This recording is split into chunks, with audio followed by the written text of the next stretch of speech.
We said we'd start at 6:30. We've given people an extra 5 minutes, so let's proceed. I'm Carolyn Ridpath, and I'm a member of the Montpelier Homelessness Task Force. And we have several people here from that task force, Tori and Nat. Thank you for coming.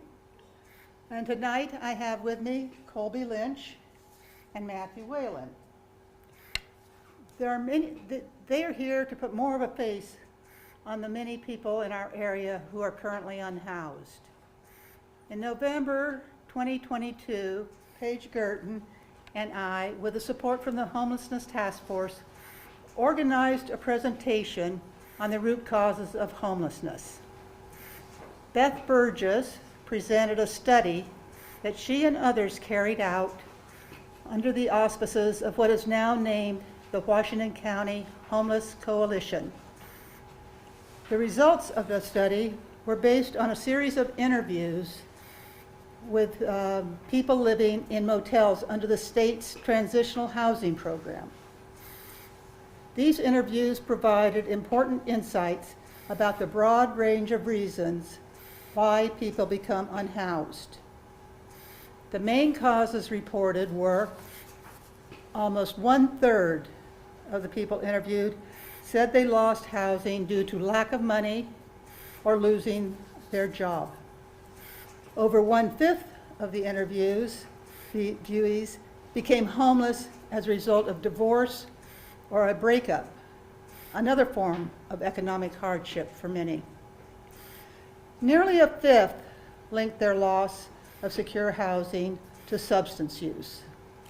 A number of these men and women had cycled through rehab several times. Most were in recovery, but had not used for years. Nearly 1 in 7 lost housing due to consequences of being injured or having a physical health condition. Underlying much of this trauma is trauma, both in early life and as a result of being unhoused. Today, we will consider a broader spectrum of people who are currently unhoused, not just those who qualify for the state's transitional housing program. The majority of these people are being housed temporarily in motels, but there are others who are sleeping in cars, outside, or couch surfing. In the Barre-Montpelier area, there are currently approximately 450 people in the motels and shelters, many of whom will be exited in the coming months due to an end to the pandemic-era federal funding. It is difficult to count the number of people outside, but it's estimated there are about 20 in our area. Those numbers are certain to increase as people exit motels and the weather turns warmer. As a community, we need to determine how we will aid, support, and provide temporary protection for these people. Permanent housing will be a responsibility for many, will be a possibility for many, but it will be years before that need is met.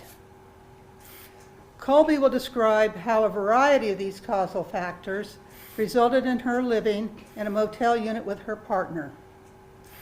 Her trajectory included job loss, economics, and ultimately a dearth of affordable housing.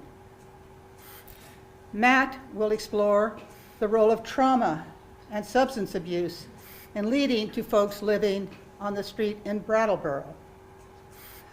We hope that by listening to these two presentations, you will come to understand that every person who has become unhoused has their own unique story.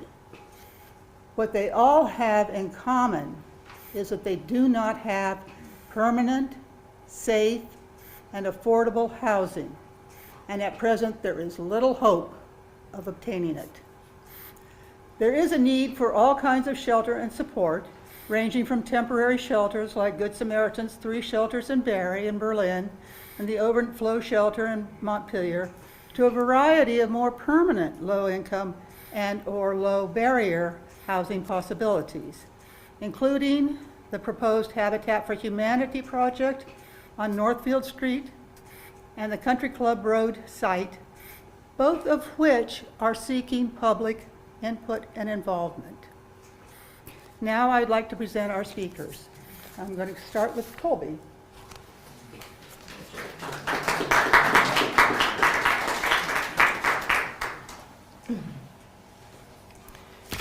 Hi, my name's Colby Lynch.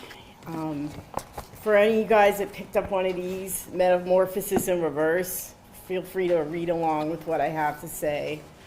On the cover of this right here are some blurbs from the Bridge article that was printed, Homeless in a Housing Shortage, and featuring mine and my partner's situation.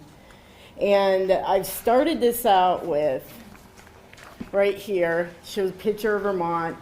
It says, housing is community. In American society, we consider abject houselessness as a lack of shelter, not as the breakdown of community that it actually is. Housing is commodity. Housing has become a commodity rather than the basic human right that it actually is. My vulnerability is betrayed by my courage and drive to change things right here at home. So I'm going to start off with a poem, and I named this poem Metamorphosis in Reverse. So this basically encompasses the way I feel about living in the motel. Trading shells for wings, indeed there's such a thing. It's easy to fly when there is a stiff wind blowing down the mountain, great ideas from up above flowing like a fountain. Everything seems possible when the sails open up and bloom. Ride those vectors, turn that tide, up here there's plenty of room. See the whole big picture, succeed and thrive and grow, up above unlimited, bird's eye view of down below. Those winds don't come, no waters run, is when it gets quite scary. Troubles arise and burdens appear that are far too much to carry. Here we are, stationary and stagnant, hope seems so far away. You wonder why this happened and question how you will face today. You get stuck, you're out of luck, muster just a little pluck, try to keep your spirits up, but deep inside realize your F word. Time marches on and on and on, and you become despondent, reactive, guarded, knowing well it's nothing that you did that got this whole thing started. All your efforts to fly and breathe and open up your perception does not compute, your voice is mute, antenna without reception. The shell you've been given seems a refuge, but only for a minute, free to roam and do as you please, but pent up while you're in it. Goals unlikely to be met, reversing now, butterfly effect. Time's running out, you've got no clout, this isn't what you're all about. This can't be true, this is not you, the voices seem to scream. When I'm in the shell, that's where I dwell, somewhere in between. Resourcefulness and patience have become my closest friends in this nowhere land of limbo that never seems to end. Seeking to speak and breathe again, somewhere safe and sound. So here I go, my legs are found, stretching them gently on the ground. Innocence lost is wisdom bound. So next I'm going to read the testimony that I read to the House General in Housing and House Human Services. It was for the Homelessness Awareness Day in January up at the State House. And it was on January 19th, 2023. My name is Colby Lynch, and I currently live at the Quality Inn in Barrie. First, I'd like to give a bit of background information on how exactly my partner and I found ourselves living in a hotel room. When the pandemic began, we were both home care providers. Tyler had been working with an agency out of Moortown for over a decade. He was great at the job of caregiving, and I was relatively new, though my background as a single parent prepared me well. All was going smoothly with work, however, our living situation became a precarious one. The owner of the house we were renting, to the tune of $1,600 per month, had plans to sell the property and needed to fix it up. I was hoping that we could continue staying there through this transition, but that was not the case. We had been given a notice to vacate within 3 months. At the time, we didn't really think it was that big of a deal, other than the arduous task of moving our belongings during mud season. We secured a room through Front Porch Forum and moved in at the beginning of May 2021. Despite our desire to make the living situation work, we recognized that we had to leave what had become an unhealthy living situation. By that time, it was the height of the housing crisis, and there were no options available, no matter how much money you made. So we found ourselves living in our van. When you are living in a vehicle and the temperatures are getting down to 28 degrees, it is a life-changing experience, one I still have not fully recovered from. We moved into a hotel room on November 4th, 2021. We were just glad to be somewhere warm and not living in our vehicles. But I want to stress the reality that motel rooms are for vacations or weekend excursions, not everyday life. For example, I am grateful for the lady who reached out when I posted our story on the Hunger Mountain Co-op Community Board. She allowed me to use her camp stove so I could boil some water and correctly put away my garden goods for the winter. I used to take pride in the ability to grow food and can it properly. When I had a kitchen, I was quite the entertainer with elaborate meals that were the outcome of my garden growing ventures. I don't get to entertain much these days. In the motel room, we have a microwave and a one-pot coffee maker. The set of drawers to keep our clothing in were all busted before we moved in. I keep my clothing in the armoire and in laundry baskets stacked on top of each other. It is quite the ordeal to put together a simple matching outfit sometimes. These days, I work with the public waiting tables and bartending. Wearing dirty, ill-fitting, or damaged clothes is not a good look when you have this sort of job. I could go on, but my main message is this. If there were housing units available, then we would be in one right now. Vermont has no housing safety net. We had to switch careers because if we made even $60 more than we currently make at low-wage jobs, we would not be able to stay at the hotel. But this is a chicken and egg situation. Even if we find housing, we have to show that we can afford it.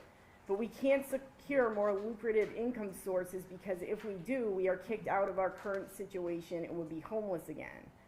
We see signs that everywhere is hiring, but having no homes available to rent is impacting folks' ability to apply for these jobs.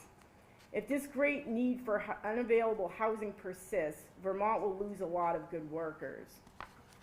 It is comforting to know that there are those who hold public office that do truly care.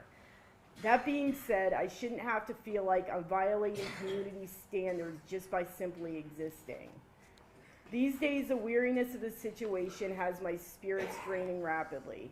I know that I'm physically and mentally a strong individual, capable of a lot of good. I'm a mother to a grown boy, a visionary artist, and a worthy confidant. I enjoy a good laugh, even at the expense of myself. But having no place to live is no laughing matter. The debasing stereotypes towards the homeless need to be eradicated from public dissent. Perhaps the day will come when I can look back and chuckle at the desperation behind emptying my middle-aged bladder in a Faye yogurt container in the dead of the early morning, freezing my behind off in the car because the water pump in the van went out again, or waiting in anticipation for the dreaded cop knock on the van window, assaulting my precious sleep just to make sure, quote unquote, everything is okay. A day will come when I'm able to stretch out on my own couch again, or have access to a table to do my art in my own space, or cook in my own kitchen so I can entertain friends and family at my dinner table. A situation such as this can be debasing and destabilizing. I am thankful that I can choose for it not to be demoralizing. I have made a few friends at the motel. Grit and candor, and I like to think wisdom, has pulled me through this experience thus far. I only wish to use my testimony as a way of addressing the issues, acting, and moving forward. The words of Eleanor Roosevelt have become clear to me in these chaotic times. No one can make you feel inferior without your consent. I will end on this note.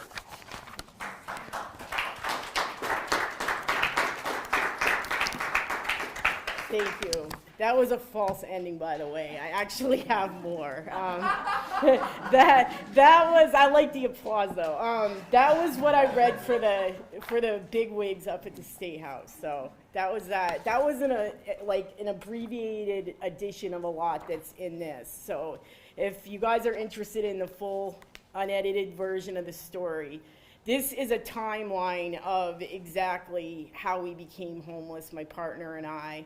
And to back it up a bit, when I moved to Vermont 5 years ago, we lived in Montpelier. I used to work at the Uncommon Market right up the street. I'm really familiar with the area. Being in Barrie's been an adjustment because in those other years we were living out in Brookfield at that house that I was talking about that was $1,600 a month. But I can say that regarding the living situation, as challenging as it was sometimes working with people that had brain injuries and autism and just different things, that could be a challenge, but I felt a lot more secure those days regarding, where we were gonna exist. So anyway, I wanted to point to this because I had him put it up on the board. I came up with this little upside down Maslow's hierarchy of needs for anybody that's studied psychology that's familiar with that. Well, this is the inverted hierarchy of needs because when you lose your place to live, you got to start down at the bottom. So the bottom of the little pyramid says reason to be. Why one gets out of bed in the morning instead of giving up and doing nothing. And I'll tell you right now, I see a lot of people that give up and do nothing. And it's horrible, and it just is, it's a hopelessness that just kind of sucks you in and takes you over. I'm a fighter. I've always been a fighter. I lift weights, I run. I'm not tooting my own horn, but I'm saying I keep my body in good physical condition. And a lot of that reason is because I know when the time does come for the next phase of this whole story, I want to be able to move my belongings and not have to hire someone and pay them to help me with it. I don't know if we're trying to get that back on. Okay, so up from, okay. I say freeze, don't move. All right, so up from the reason to be, I'll just read it off from here, is a will to live, which is having the confidence and bravery to act upon one's reason to existing. So reason to be, you found your purpose. Next up the ladder is will to live. You want to keep going. Next one up the ladder, and I had to do this when I started working at the bowling alley because obviously it's impossible to be a homeless home care provider. So I wasn't really planning on going back to waiting tables, but I saw that as something that I enjoy doing. I ended up working at the bowling alley in Berlin, and I really love my crew there and good people. So the next one on the pyramid's network of influence, a sufficient network of family, friends, coworkers, and social connection to act efficaciously. So that's basically saying, someone's got your back. I go to work, I do my job, we can call each other in, we're on that network. Doesn't mean that I can move in with them because a lot of people are going through the same kind of thing. They're working two or three jobs in some cases just to keep the roof that they have over their head. The next one's important to me, it's predictable environment. With the motel program running out, and right now we don't know when that's gonna be, my predictable environment could change like that again. And that's why I said metamorphosis in reverse, because as it stands right now, and we still haven't found an apartment, we could be living in the vehicles again. So my predictable environment has gone up and down like that. My constant steady has been maintaining a job, staying true to myself, through writing this. This has been very cathartic to me, getting this out, speaking out, sharing it with people. Because when this all first happened, I was hitting the panic button and I was doing the why. I was doing the, oh my God, I've never been through anything like this before. And then I went through the anger, we didn't do anything wrong, how could this happen? And all of that was counterproductive. All of that was eating at me, and I threw it all away and I said, no, we're gonna focus on how we're gonna fix this. So after the predictable environment, satisfaction of physiological needs. So basically for me, I've got a place to take a shower. I've got food. I mean, I write about it in here. Even keeping food in a little fridge, like the size of a bar fridge, it's like a dorm room fridge. You put stuff in there, it's gonna ice up the fridge, it's gonna ruin your food. So I drive around with a cooler in my car. I get the ice for free for my job, and that's how I eat healthy, because all that stuff that, you eat too much bread, you eat too much salt, I know what it does. It changes your moods. In the past, I've had some unhealthy living choices, but when all this started happening, I started buckling down and saying, I got to take care of me. I don't have anything to fall back on now. God knows I'm not getting any younger. I'm 48 years old. So up there, right there, says, enjoying the luxury of a good night's rest, comfortable clothing, adequate shelter, clean air and water, and a good meal. And I think that's really what people want, when you don't have some of that stuff. Like when we were living in the van for 3 weeks, and I'll give the backstory briefly about that. After we had left that $1,600 a month place because the guy was going to fix it up, we ended up at this other place. And when I outlined that unhealthy living situation, there was mold there. There was a time when we couldn't cook any meals because the stove broke, and it was a fire hazard. Like when you turn it on, it would go tick, tick, tick, and then it sounded like it would blow up. It was a gas stove. So a few other tenants moved in, and I warned them about the situation. I said, I don't really use the oven because it's a fire hazard, and the landlord wasn't doing anything about it. So when the landlord, got a whiff of the fact that I wasn't putting up with it, she was kind of on eggshells, and then finally she said, I'm giving you guys 60 days. It was a verbal notice, and I was just like, okay, you understand, we work with disabled people, we got nowhere to go. And she said, well, my daughter needs your bedroom. So I said, okay, well, I guess we're gonna live in the van, is what I said, because that was what ended up really happening. But when I tried to get help through the state, it wasn't a slam dunk. They were asking me for written eviction notices, and I said, we don't have anything like that. It was a verbal notice. So after that, while we were homeless, I'm gonna read this part right here, because you're gonna hear the desperation in my voice on this one. And this was written to the Herald newspaper that's over in Randolph, and I said, dear editors, and they actually printed my homeless and living in a van story. I'm writing to you today to raise awareness to the issue of homelessness in Vermont. I can't say that I've ever been in this position before, so if I skip around, please excuse the chaos. Attaches the experience that my boyfriend and I have been through that led to us staying in our van in a parking lot. It is not drugs or mental illness or other issues that everyday people may assume. The conundrum is that I've looked into getting help to get us back into a roof over our heads, and the struggle has been difficult. For the last few months, I have been following the outcomes of the Vermont State House decisions regarding the hotel voucher program being extended. A lot of the folks receiving the vouchers have been receiving help since COVID-19 gripped communities worldwide. Governor Scott's decision to end the voucher program was equated to the game of kick the can recently in a local newspaper editorial. It appears to me at this time that individuals need to be elderly, have dependent children, or one on the way, disabled, or in the mental health system in order to receive a hand up while they are houseless.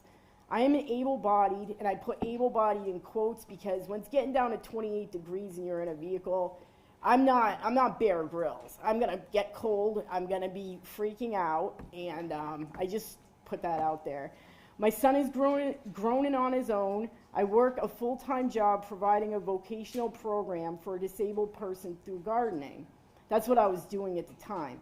At this time, I should be focusing my efforts on the greenhouse project that is in store for our agency this winter. In my free time, I have been bringing awareness to the homeless issue in Vermont. It is going to get cold soon, and living outside in parking lots could be fatal to some folks, even able-bodied ones. I have noticed that there are community drives going on to obtain supplies such as tents, warm clothes, etc. for those living outdoors. This is helpful, and the intention behind it's in the right place, but right now we need active community action and advocacy. Some of us, myself included, need better options than a nod at the situation and identification that there's a housing crisis going on here. Basic shelter is a human right, and quite frankly, it scares me when I consider that my boyfriend and I could wind up statistics frozen in a van in a parking lot. And put exclamation point. We are doing our best right now to fix our situation. I am aware that the rental market is scarce right now, and I've called around to different agencies in the area, such as Capstone Community Services, the Economic Services Division, and looked into the VRAPS program for relocation. In closing, I thank you for your time in reading about our experience. I have attached currently living in a van. If so inclined, you may edit it for publication. So it was basically, when I was working with my person and doing the gardening, I didn't quit my job. I just couldn't do the job anymore because we didn't have anywhere to live, but also because it was a $60, you know, I might make $60 too much one paycheck, and then we're gonna be out in the van again. So I was like, okay, I gotta think outside the box here and get another job, and that's a job that I currently have. But I was writing stuff down, and this little thing I picked up at the Berry Library, it says Washington County Survivor's Guide, and it's got a bunch of tips on self-care, the community meals, that kind of stuff. And I just wrote stuff on here. That's why I came up with metamorphosis in reverse. I wrote down race to the bottom because that's what it feels like's going on with us, you know, in the motel program running out. And I wrote down seen in a different light through another lens, meaning that in this situation, I see this whole thing that's homelessness through a different light because it's my lens. Those two pieces that are on that table is what I do in my free time. I make art. Those are, that's actually bar glass that I turned into pieces. It's polymer clay on glass with a resin cast. And these things that I make, I cut up clay on the side of the tub because I really look for any flat surface, and he's got his computer on our little desk thing. So I'm very creative about making creative things. In the past, I used to make these big elaborate lanterns, and they call me the Beacons Light Art Lantern Lady. And I'm still a lantern lady, but right now I feel like I'm not working to my full capacity because I don't have space to create like I used to. So if you ask me how I feel right now, when I wrote Race to the Bottom here, I was thinking of it in an analogy of, I've heard from a lot of people, yeah, you came into this motel thing at the worst, the crisis couldn't have been worse. It was like a total perfect storm for you guys. And I'm like, yeah, I realize this. It kind of felt like if you were on a grease, if you can imagine this, because I have a lot of visual images, that's why I'm an artist, but like you have a grease ladder you're trying to climb up, and it's getting colder and colder as you're getting up. Your hands start to freeze, and you're losing, and you keep falling, and when you keep falling, you keep hitting your head. You know, when you're like, this didn't work, try it again, and then finally the ladder just disappears, and then you're at the bottom, and then you're just like, all right, let's go back to what we were doing a year and a half ago because I don't know what else to do. So right now, at this point in time, I'm really hoping to make I call an organic connection with somebody that will have a place for us. Because like I've said, I've had all the emails out there, I've called the numbers, I had a few people just, you know, the last one I talked to that was a prospective, you know, landlord, said something that it was a red flag. Something I said to him was a red flag as a landlord because I was talking about the mold in the last place, and I was just like, I didn't even know what to say. I was stunned, and I'm like, I'm just trying to tell you the truth. That's why it didn't work out. We were asked to leave. We didn't get evicted. We didn't not pay our rent. We just had to leave, you know? And I think sometimes people try to put fault where there isn't any, I guess, but I don't know. We just want somebody to give us a chance at this point, and yeah, that's where I'm at. But if you'd ask me if I feel like I'm hopeless, no, I do not. Some days I do, and some days I have to like pull myself out of it. Just say, okay, right now I can't look at anything negative. I don't watch the news too much unless it's something local because I think it's important. I want to stay here. My partner wants to stay here. We love Vermont. He's been here longer than I have. He's been here over 10 years. We did the long distance relationship for a while when my son was growing up over to the other border, New Hampshire. But I think I'll share the time, so. Thanks, guys. Thanks for listening.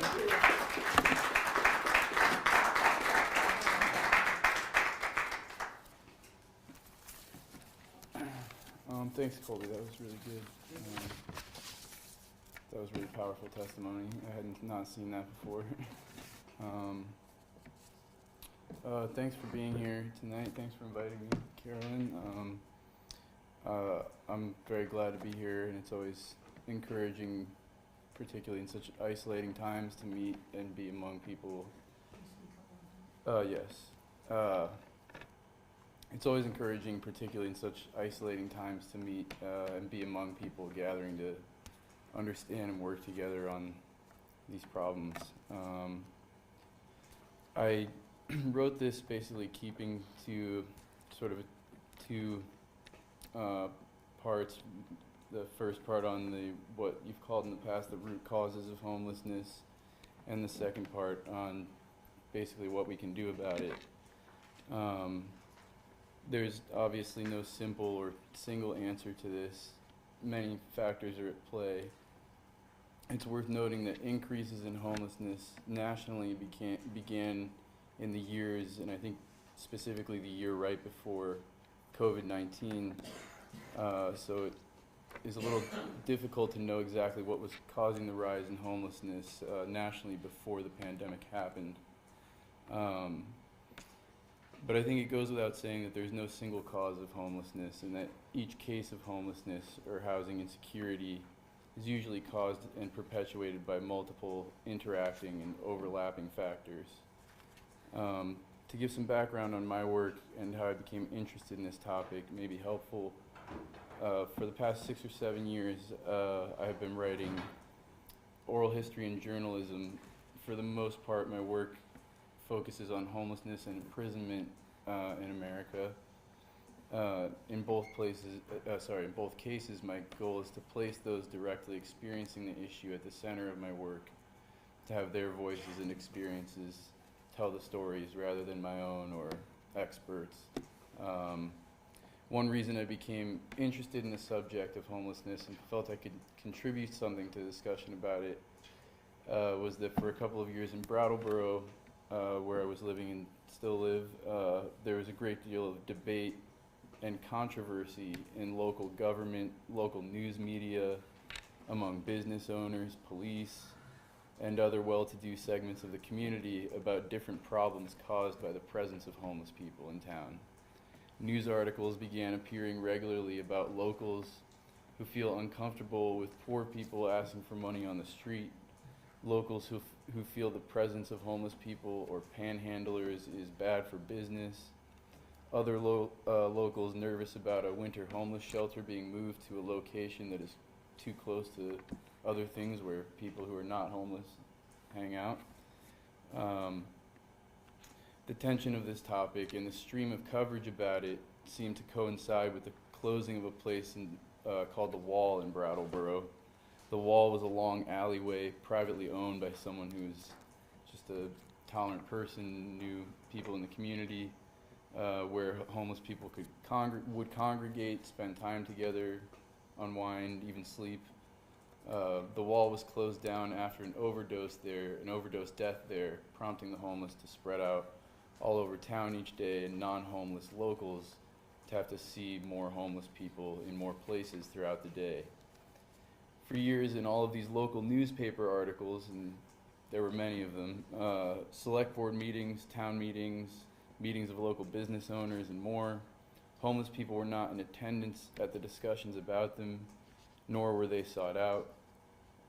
Strikingly, they were also not quoted or sought out for interviews in any of the news articles about them throughout this couple-year-long stretch before the pandemic, in which the local press was focusing on stories about their lives. In one case, one of the main papers, I won't name it, but you can probably guess, even published a story pertaining to homelessness with a picture on the cover that they went all the way into downtown to take, of a homeless man drinking a beer in public, and in the article that the picture was for, they did not quote the man they'd taken a picture of or any other homeless people. They interviewed and quoted a handful of locals, business owners, select board members, cops. the usual suspects who are not homeless, took a picture of a homeless person, and interviewed no homeless people for that story on homelessness. Having known and been close to many people experiencing homelessness and poverty in town over the years, along with having a growing interest in the craft of oral history writing, I felt I had an opportunity to help tip this imbalance in whose voices and experiences were highlighted in the literature, news, and discourse on homelessness in the town. Over the last few years, I've conducted hundreds of interviews, extensive interviews with homeless people and prisoners in America. My most important job, and I would argue the most important job of any writing, and one of the most important skills in life generally, I think, is listening to the life stories of the sources who are experiencing the issues directly and getting to know them largely created the perspective I bring to this talk today. With that in mind, I'd like to get into the subject of the root causes of homelessness by touching a bit on what generally are not the root causes of homelessness, because that came up a lot when I was getting involved in the work. One narrative about the causes of homelessness that I found to be common among people who are not homeless, from former select board members to small business owners to locals I'd find myself next to at the bar or a coffee shop, is that people choose to be homeless. That the majority of homeless people on the streets of Brattleboro live outside because they prefer to, or don't have a home because they don't want one. Other variations of this theory went so far as to claim that the people asking for money on the streets of Brattleboro, so-called panhandlers, were pretending to be homeless, that many of them actually had homes, that they were making hundreds and sometimes thousands of dollars a day asking for money on the street. I know it's not perhaps I was surprised, and I remain surprised over the years by the prevalence of these beliefs because of, frankly, how outlandish they seem.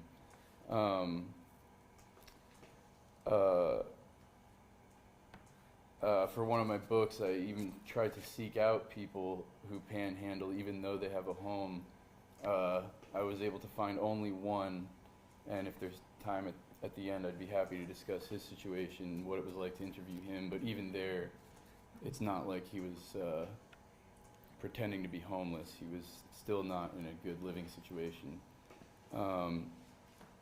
In any event, particularly in a more or less liberal town in which locals generally seem otherwise well-informed and consider themselves tolerant of others, I have been surprised by how widespread and normalized such borderline conspiracy theories presented without evidence have become, and how openly bigoted they seem toward the poor. Similarly, I'm also surprised that the local newspaper wrote story after story on subjects pertaining to homelessness, homeless life in town, without thinking to interview homeless people to quote in those stories. Would they do this if they were writing stories about any other group of people? In my experience working with homeless people and getting to know them, I have found no credibility in these choice-based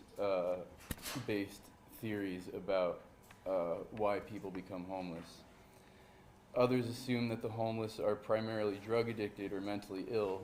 However, rather than the assumed addiction or mental illness causing compassion or empathy, the reverse often happens. Homeless people are painted and seen as inherently less trustworthy because it is assumed they are mentally ill or drug addicted. Strikingly, many people are quicker to assume that homeless people are drug addicted or mentally ill than they are to assume that homeless people are poor. And the homeless are often seen as responsible for their addiction, for not getting help, for not getting a job, etc. A contradiction arises. There's an undertone to attitudes that attribute homelessness to choice, suggesting that people who are homeless in some way deserve to be homeless, an attitude ironically often held by the very same people who feel the most uncomfortable and threatened by encountering homeless people out on the street. Often the people who do not believe in free housing and more housing for the poor and homeless, for example, are the same people who complain the most about encountering them in the street. In my experience, the belief in one form or another that people end up homeless or panhandling simply by some form of a choice, which is probably an appealing belief precisely because it is the simplest explanation, is in fact so abstract and philosophical that it is not helpful to the discussion.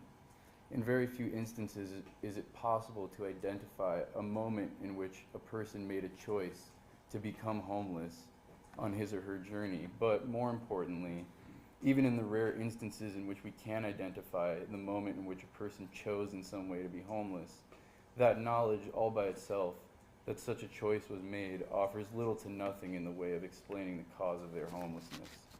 The choice explanation does not contribute to the conversation about why people become homeless. It is a way to shut that conversation down. Narratives that take place, that's something I'd be happy to elaborate more on the Q&A too. Narratives that place the cause of homelessness squarely on personal responsibility typically cause people to be afraid of homeless people, which leads to calls for more policing rather than more housing or other services. And more policing makes the problem of homelessness worse. In Brattleboro, for example, funding has increased to the police in recent years and crime has gone up anyways. Some causes of homelessness will continue to cause homelessness unless they are dealt with. Currently, these causes are not being dealt with. For example, many years the number one cause of personal bankruptcy is medical debt, though personal bankruptcy and homelessness are not necessarily the same. Personal bankruptcy doesn't always lead to homelessness necessarily. The cost of housing and rent is sky high, and wages have not kept up with productivity or the cost of living since the late 1970s. Furthermore, recent studies have shown that a majority of people who were homeless last year also worked, meaning that in America, the richest nation in the history of the world, you can work and still end up homeless. Keep this in mind next time you see someone yell, "Get a job," at a person asking for money on the street. Seen that way, it's easier to understand why some homeless people who don't work don't simply get a job. Why bother? In many instances, getting a job barely helps at all, and you'll end up homeless anyways. Factors like these, people spending all their money on rent or health care while they are not making enough at work, are basic problems that will continue to cause homelessness unless they are solved, in my opinion. Many other causes of homelessness are complicated by the fact that they are also effects of homelessness. Unemployment, for example, can lead to homelessness, and homelessness can cause or exacerbate unemployment. The same is true of addiction and mental health issues. Being homeless can make you more likely to have more encounters with law enforcement and spend time in jail or prison. And encounters with law enforcement and spending time in jail or prison can also make you more likely to be homeless. This does not mean there's no answer to the question of what causes homelessness. Rather, there are many correct and often interacting answers for many different people. Some commonalities throughout the homeless population are notable. Childhood poverty and lack of opportunities beginning in childhood is perhaps one of the most important themes. Many people, men and women alike, have been physically abused in some way at some point before their homelessness. However, there are many exceptions to commonalities like these, and people of diverse economic backgrounds regularly become homeless. The main common theme, in my opinion, is bad luck. Going through an extended stretch of life, often right from the beginning, suffering one major loss after another, and ending up with no place to live or call home.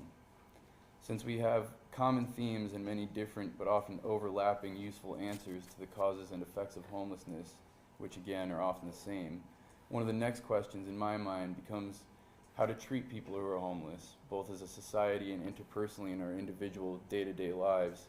Surprisingly, this was one of the main subjects of debate when the topic of homelessness arose as it did several years ago in Brattleboro.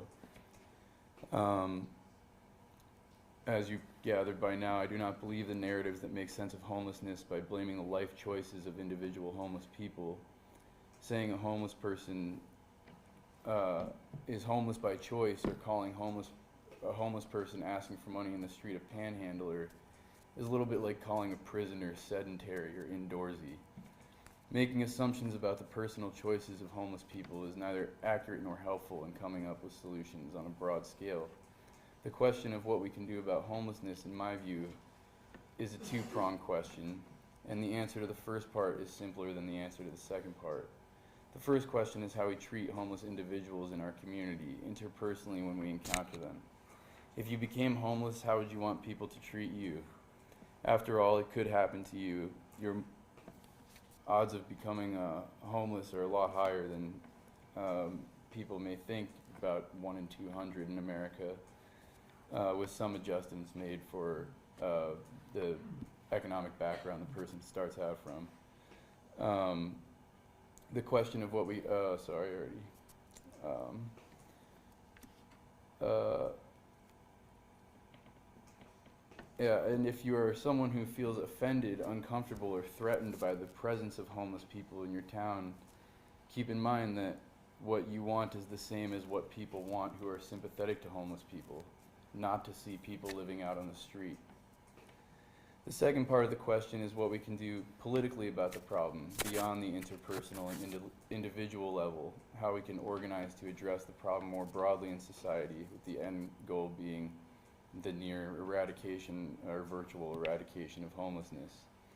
This becomes complicated because so many factors cause and perpetuate homelessness simultaneously that working to solve homelessness will often mean devoting ourselves to and advocating for and against issues that appear on the surface to be separate from homelessness but are deeply related, such as mass incarceration, healthcare, excuse me, a bloated military budget, to name a few.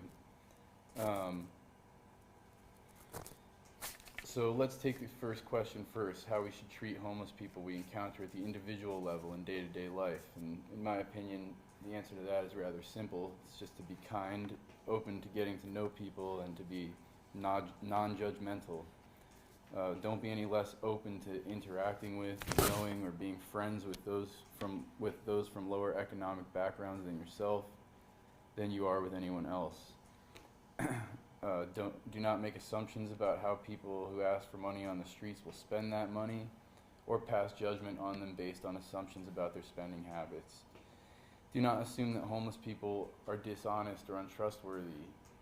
Do not assume they're mentally ill. Do not assume they're drug addicted. Do not assume they prefer not to work. And if you discover any of these things to be true about any particular homeless person, do not assume that this adequately explains even that particular person's situation. Always assume it is more complicated, and it doesn't hurt to keep in mind that this could be you someday. Now to the second, more complicated question of what we can do politically more broadly to address the issue on a societal scale. There are no new or simple answers to this question. It is important to get together and organize. In politics, it is impossible to accomplish anything alone. Find people who are standing up to the problem, working on solutions, and helping people. Advocate together. The more homeless and formerly homeless people involved in and leading the organizing, the better. But it's important not to be entirely discouraged if organization among currently homeless people in particular is sometimes scarce. When the homeless cannot participate, it is the responsibility of those with relative privilege, resources, and time to do the organizing and take action. Too often, those who want to help cannot, and those who can help do not want to. When it comes to homelessness, pressing for increased socioeconomic services that support the unhoused is important, and pressing for more housing and more free and affordable housing is more important. However, again, if we are truly concerned with the root causes of homelessness, it is important to organize just as hard in local and national politics alike around issues that often do not appear on the surface to be directly related, but do cause and contribute to the problem of homelessness. As with every issue in our time, it is frustrating to try to act because it often feels nothing is getting done by our political elites to address any of the problems we care about, especially at the national level, except by making them worse. And because each problem we urgently care about is connected to other problems we care about that often nothing is also being done about. It is easy to get discouraged by the intractable nature of our political climate, but this intractability is precisely why we need more organizing more advocacy, more protest, more action taken by citizens on more issues is not a reason to give up. So I'll end that by saying often in politics there is a battle of mobilization, getting together and organizing with people who share your concerns about the problem and your desire to get involved and desire to get involved in the struggle. Gatherings like the one here tonight are a crucial part of that process. It's not always about changing minds. Often it is about getting people who already agree with the struggle to get involved in taking action, and this is perhaps the most crucial part of taking political action. Sometimes in politics, however, there is a battle of persuasion. On many issues, the divisions between Americans with different political beliefs run so deep that they're increasingly less likely to engage with each other in the battle of persuasion, preferring the battle of mobilization. We are less likely to engage with those who disagree with us. We might even find their views totally offensive. I'd like to say that there's no upside to abandoning the battle of persuasion and no downside to engaging it, even when our chances of convincing people are low.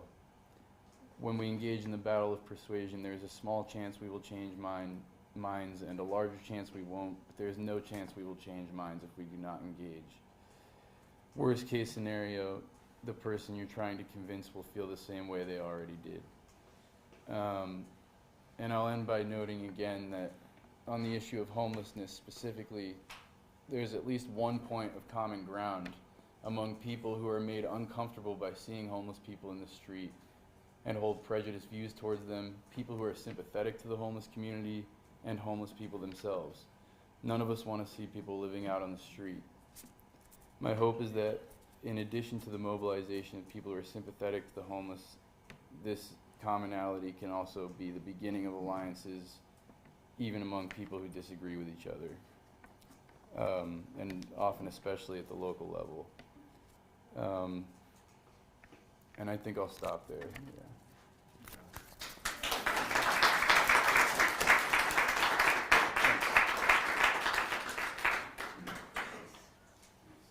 Okay, and at this point, we'll open it up for questions.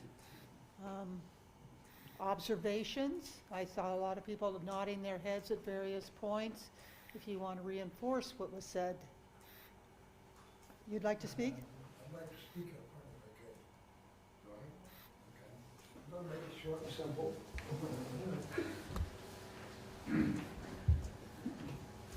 I've met a lot of you on these streets. I say good morning, whatever, as I come to the library. I've been homeless for 4 years. I'm 70 years old. I'm a veteran. I did 23 years in the Vermont National Guard, and I'm proud of it. I was living in Montpelier on Monsignor Crosby when the big flood came through town. I donated my boat. I watched everybody come together and work as a team and save the people's businesses, and get people out and save their lives.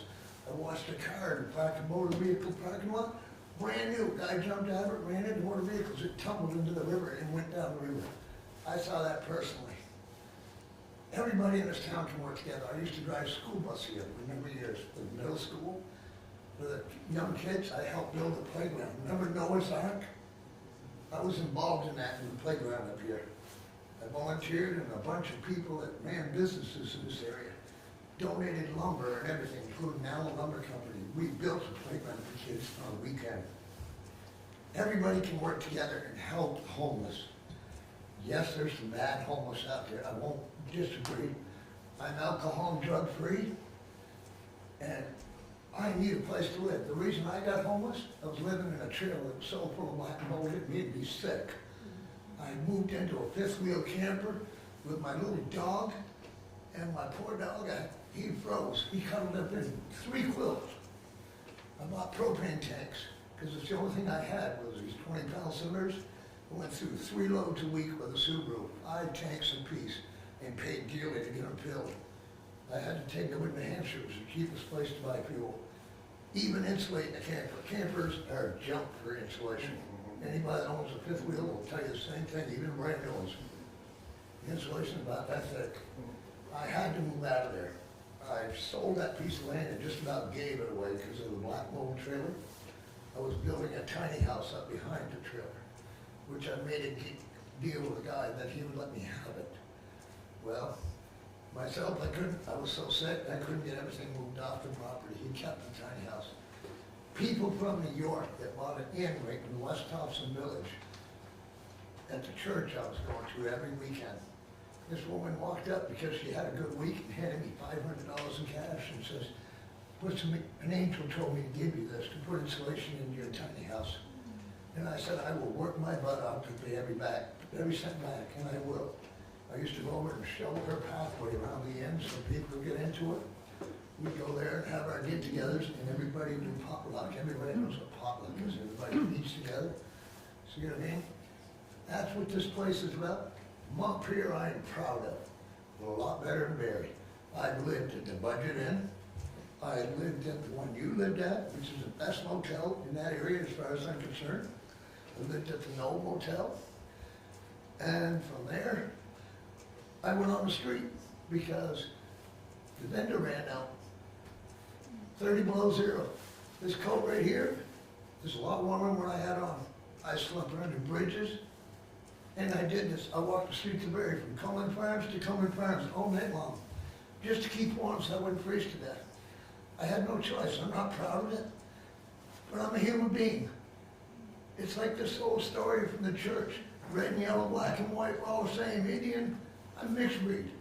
I'm Abenaki Indian. I'm proud of it. I also got Irish, Scottish.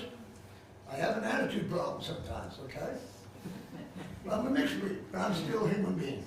Just like everybody, like the story I heard from you and from you, I've met and talked to a lot of homeless people. I smoke cigarettes. I passed out cigarettes right and left, even if I was poor. If they needed money for coffee, I'd give it to them. I'd give my shirt off my back to a homeless person. I'll tell you why, because it's a human being. They all need help. Some of them, like he said, it could be drugs, it could be abuse. I've met women that have been so badly abused that I've talked to them, a total stranger, rode in Burlington and back with them, and met them. I've walked up to a lot of people, and everyone I walk down Main Street or State Street, because they do it for exercise, I say, good morning. Some will say, yes. Welcome. And I'll say, oh, it's going to be a good day. Today I walked around, I said, oh, it's spring, it should be here shortly. And here we got a big snowstorm coming. I've watched the guy out in front playing his guitar out on the corner. I come down here and use the library, and I thank the ladies very much every time I use the computer so I can go online and check my emails about jobs, about anything. Building materials, because I want to build another tiny house. And I will. And I'll take you and move it someplace. But there's a lot of people out there are a lot worse than I am on. And they've got reasons. I feel bad that the person that got stabbed down here at the transit center, I met that person in Barrie at one time. I hope he makes it. I met a guy over here at the, right in front of Shaw's tonight. He's a friend of that guy. He says, I hope he lives.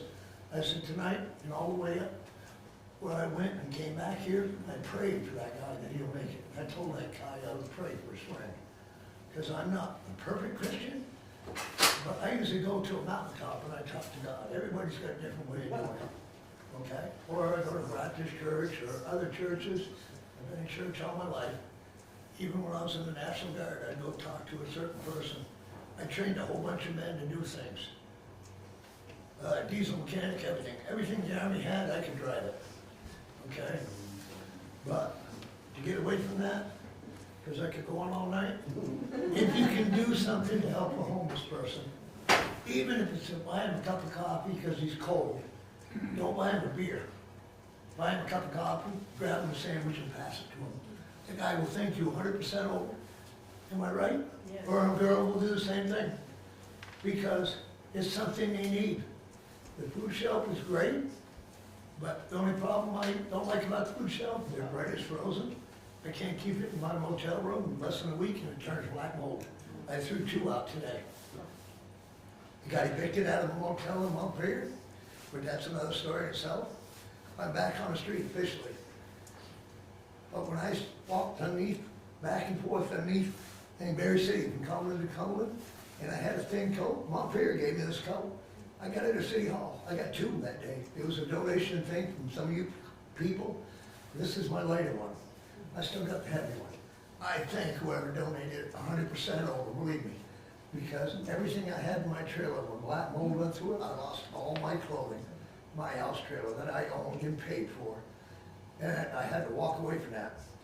And when my dog passed away, it was one of the hardest things for me because that was my best friend. I'd gone through a divorce with my ex after 45 years. And I had to buy a trailer, I had to buy the land, but the fools who put the roof on didn't know what they were doing, and it leaked in and caused black mold, and it ruined a good $5,000 trailer. But Community. do the community thing, Need to take care of the people that are here. take the people that are alive, keep them alive. Surprise them with a cup of coffee and a sandwich. I do it all the time in Barry. The other night, just for instance, I had $5 left on me. I'm walking through Barry City, I see a sign out there, $1 special Rose Day. I bought 2 dozen roses. I didn't have the money to take a blow, but I did it, and I walked down to 3 places. People, when I stopped to use the bathroom or to get a cup of coffee, told strange women, I said, okay, I'll use one, Domino's. I went in there, that almost took 2 dozen right there. The women that work in the Domino's are married. But I had 4 left. I went to Gypsy Mart, because that's why I used the bathroom. I saw those girls. I said, this is just because you're hardworking. Youth, and this woman was heavy set, then answered, what are you doing here? I said, I came, how many girls are gonna do these? She says, 7, 8, 9, something like that, I'll count them. And she came back over. I said, they're all different colors. Take these and pass them out. When they're gone, I'm gonna take the rest with me. And it made those girls' day, because they've been working hard. The guys looked at me like, what are you doing hitting all these young chicks, you know? But I'm 70 years old, and I got a lot of life left in me. And I will fight to the bitter end to help anybody in this world that need it. Because I've seen Montpelier pull together, and I've seen Montpelier get us through floods. And my boat was only a rowboat, but it helped save somebody. And there were speedboats going up down Main Street, everything. So I know Montpelier's a good town to start with.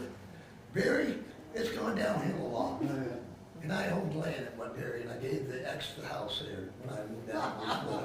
All right, I just wanted to say, do that, and I'm done.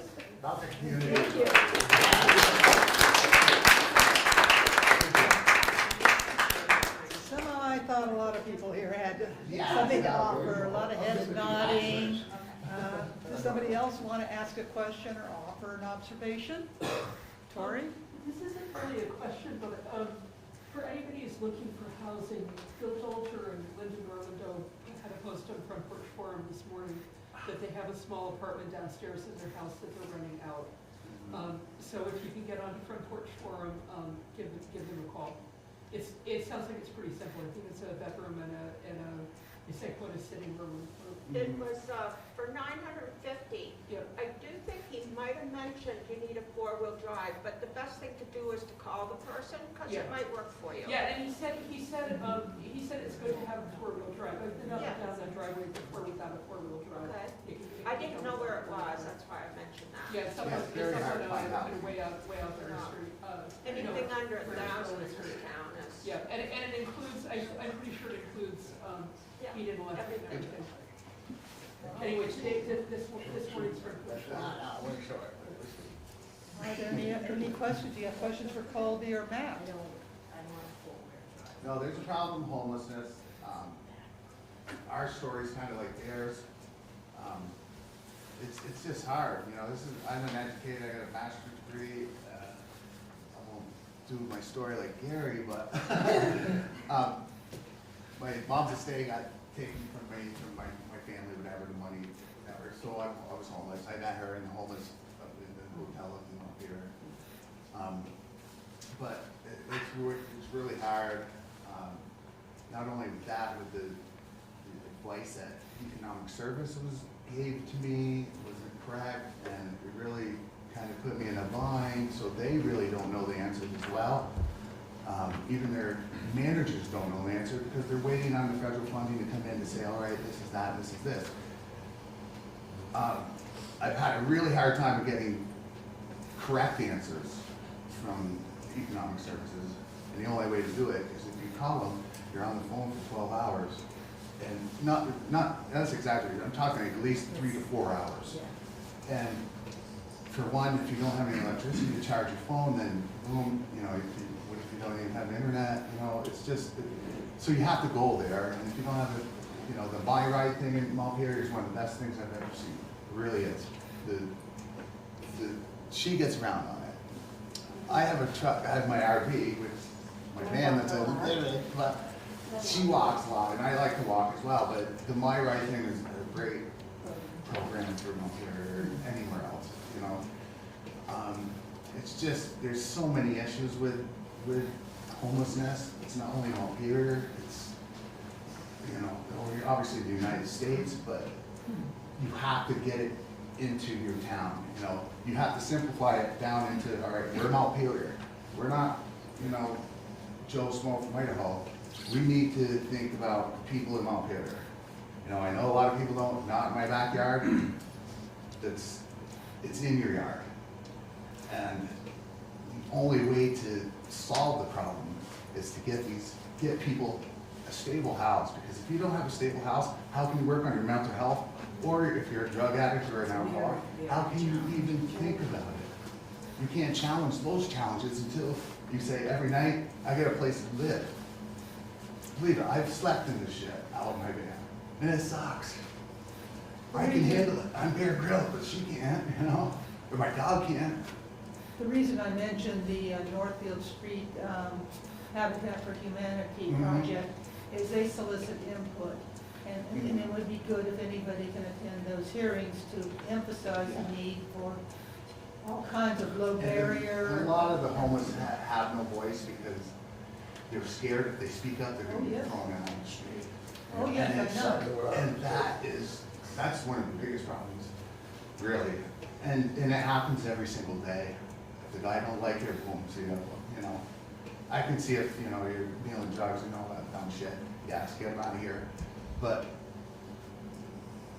they don't have enough education to even bring it up to someone. They don't even know how to go about the situation without, there's a lot of work to be had. That's all I got to say. There is, like I say, it's going to be several years. Yep. Peter, did you want to say 100%. something? I just want to make an announcement and a request, and some of you already know about this, but because of the stabbing last week, the transit center warming hours, which were between 5 o'clock in the afternoon and 8 o'clock in the evening when people could go to the overflow shelter, the transit center that's not available anymore. So the churches are setting up every night between 5 and 8. Various churches are going to have a warming shelter, and it's going to be staffed, but we need volunteers. I've got a sign-up sheet where people, if they're willing to volunteer, it'd be great to volunteer for a particular night every week, but if you can only do a certain night, that'd be fine as well. So I'm going to leave I've got these back here, so if people would sign up, I know some of you already know about this, but. And any questions about what I just said? Is there a schedule of which church is going to be when? No, the schedule is going to come every week. Okay. What I'm going to ask people to do to volunteer, put your name, your email, and your telephone number. So as soon as we know, and possibly if there's I should have made another column for what day would be good for you. Okay, you could put that in. But we don't know right now. It's just being set up. So which churches are going to be open when was my question. I know. Okay. Just for people who are looking for them. As soon as it's set up, the word will be put out. Okay. Should we do some posters? The place to go, to find out, another way can tell you which churches, Good Sam can tell you which churches, and they're going to, I'm only trying to get volunteers. Okay. I'm not running the program. Okay. Just asking. Can I ask you guys a question? Sure. There are dormitories at the top of the hill that are for sale at the college. Would that solve any of the problems with a dorm room? As long as it has a fridge that you can that you can have at least, you know, a freezer Oh, that makes sense. and then a place to cook. You know, just a simple 2-burner thing Yeah. and a place to do the dishes. That's a lot better than a hotel room because in there, Well, it would be you more have to comfortable, microwave. yeah, and, yeah. you know, luckily I had my RV and I had a stove out there, so, Yeah. but, you know, in freezing cold once it was out. I just didn't know if that would work for transitional housing. You know, we're Yeah, that's a maybe great trying idea. to push the city to. Yeah. Absolutely. In dorm rooms, you can usually have hot plates, but that all Or depends even on. if there was a communal, you know, Yes, like yes, kitchen. even- I don't know if these something dorms like have that. kitchens and, you know. Because- Like a diners. cauldron house. I don't know, Yeah. but like a Totally. rooming house. Yeah, in my dorm room, we had the little kitchen to use and Yeah, everyone had their own room, yeah, that would work. something like, even with, you know, bathrooms. Just which I cooking your imagine own would meal all dry, yeah. makes you feel normal again, instead of, you know. And it would be a safe place to leave your stuff. Yeah, that's You make it. it your home. Yeah. Make it your home. Yeah. And, Yeah. you know, when you don't have like the security of having a home or having something that you would like to consider to be your abode, it becomes very challenging. And you don't really put the energy into it to really make yourself feel at home. So that's always a constant struggle. And that's probably always something that you're going to be striving for. So, you know, it can definitely be part that's missing. Just get That's the main it's a thing. stepwise You have to thing, have a yeah. stable home before you can work on yourself. Yeah, Because if you don't, you're thinking about your home, yeah. and, you know, you get, it's just very, very, that's the basic thing, Yeah, is okay. housing. I was just, All I the was rest will curious to come. know what you guys might think, because, You know, of course not, you know, there's rules and stuff, you know, you can't, you know, you have to think that you're gonna sit there and get everything paid for the rest of the time. You know, there's different programs and stuff, I understand that. And I understand there's a time to help someone and a time not to, and just say, all right, we have to go through these steps and what's going on to help to better yourself. You know, there has to be a program where, okay, why are all these people in these hotels and, okay, what are you doing? Are you trying to get a job? Are you on disability? or are you working full-time? Yes, and you work, I get it, Yeah. because we work as well. Yeah. And it's, you can't, you know, the housing, that's not, the housing crisis is a whole different thing than the homeless thing. I'm going to interrupt at this point and let somebody else have a Okay, that's chance. fine. Over here. That's fine. Thank you. You're welcome. So I totally get the politics, you know, that we gotta do something, but I haven't heard any proposals. I read the paper, every article about homelessness, I read it, I'm here. I have not heard any proposals coming from the state, from the city.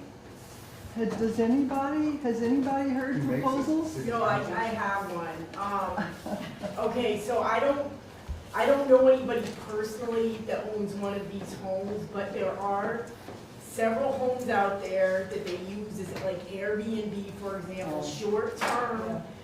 You know, and there's no cap on it, number one. These people that own these homes can ask whatever amount they want, and then ask the person to leave, but why don't they have a vacancy room tax that those people that own those houses have to pay for every month that that. I love that idea. I think we Because should the cap family can be in Airbnbs there. in general. I see kids at these motels, there's no excuse for that.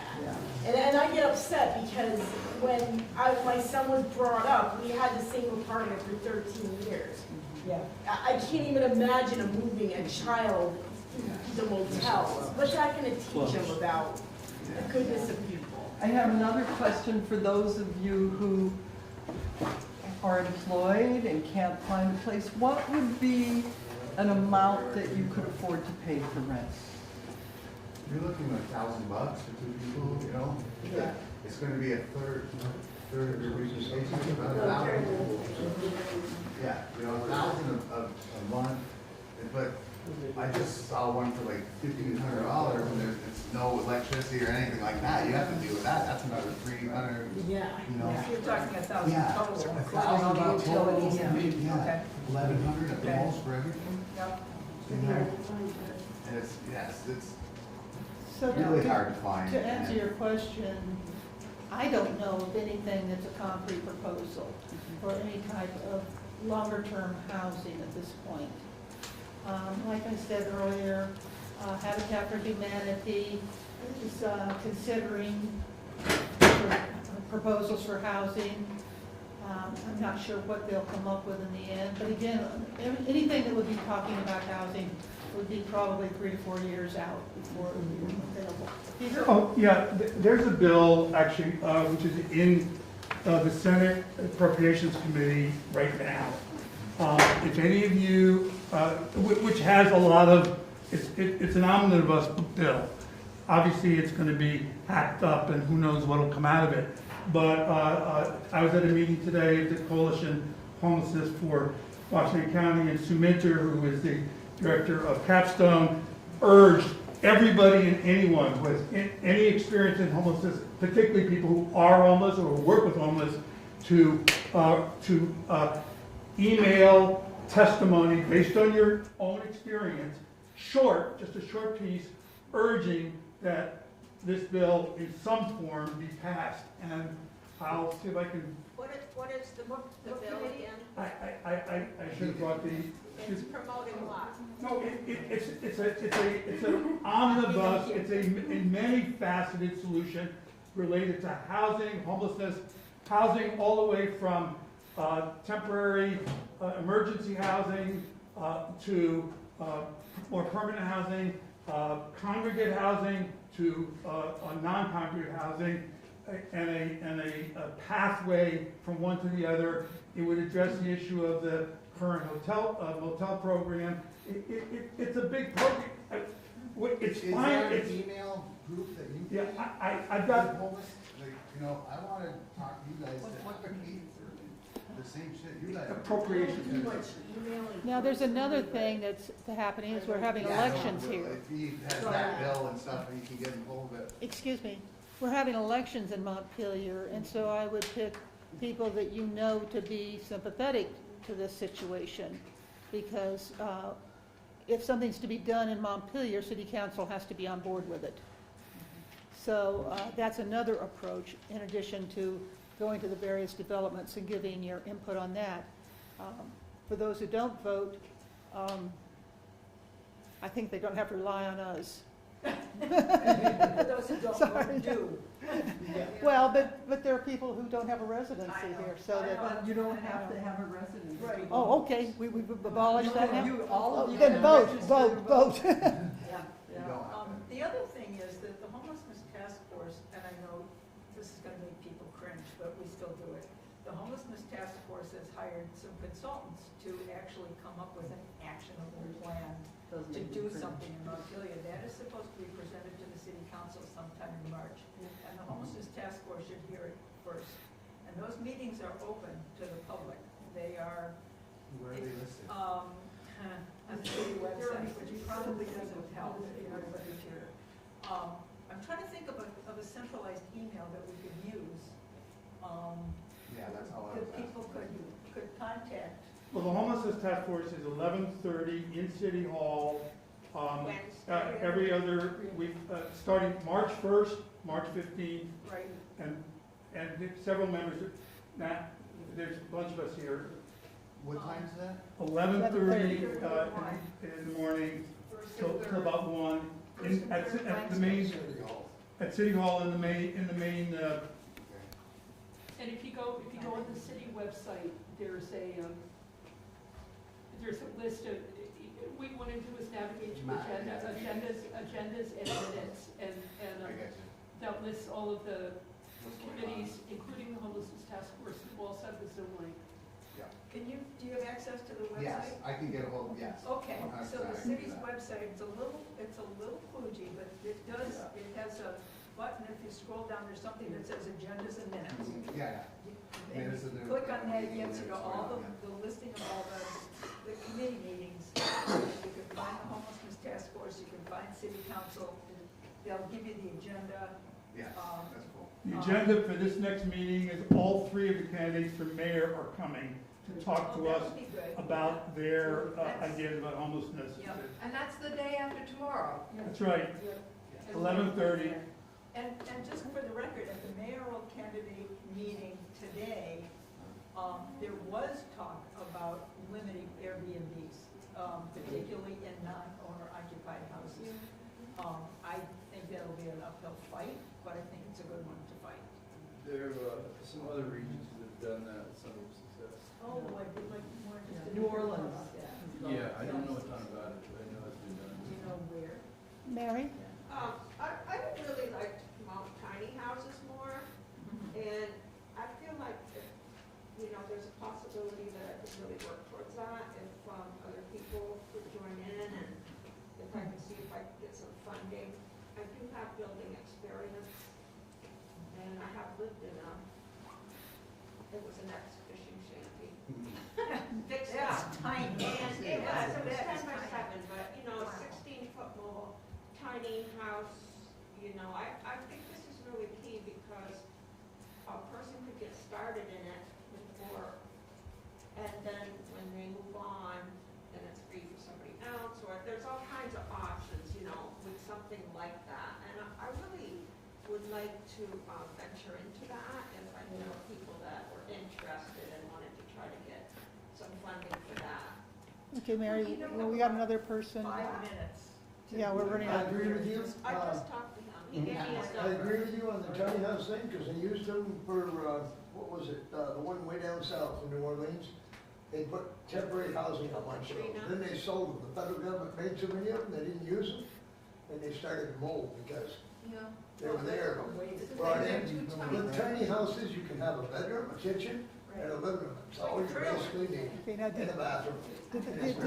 did the other gentleman here want to say something? You're mentioning the floods made me think of, why don't we do something like Vermont Strong or Montpelier Strong? Yeah, we did, I was there, volunteered for the flood to help build a I road. think that went over Bedford. well. I wasn't here for that. Yeah. I helped for build a road back to fundraisers. Rutland because it was this wide.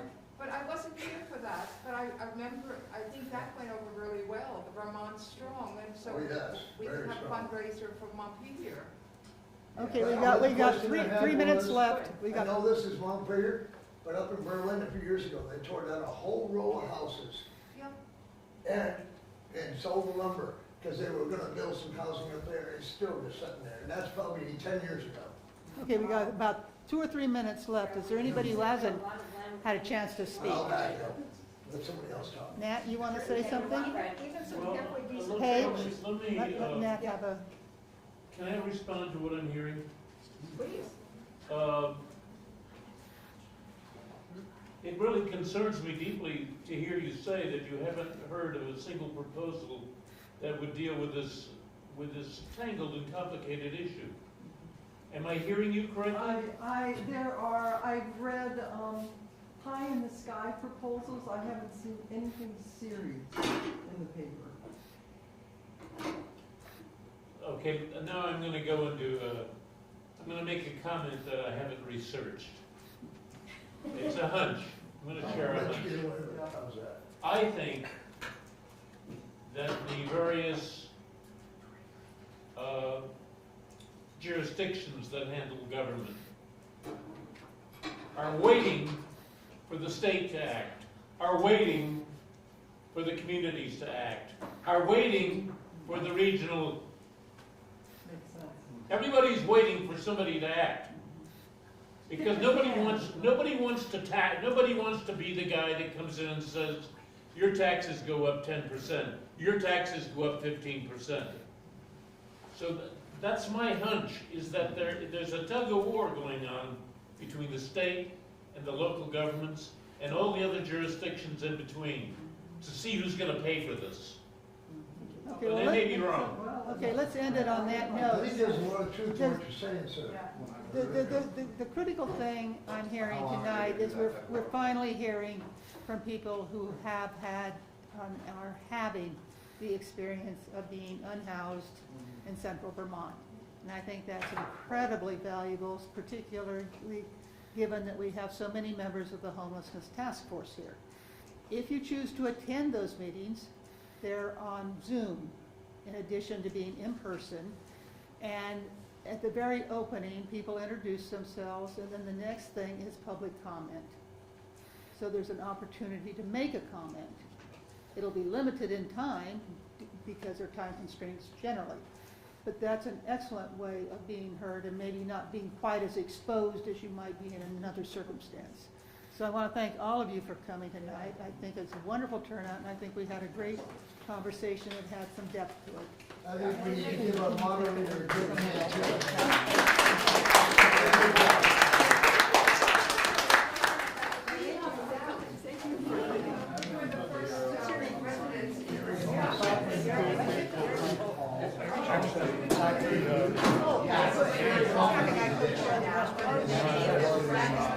Doesn't mean we can't do something with it.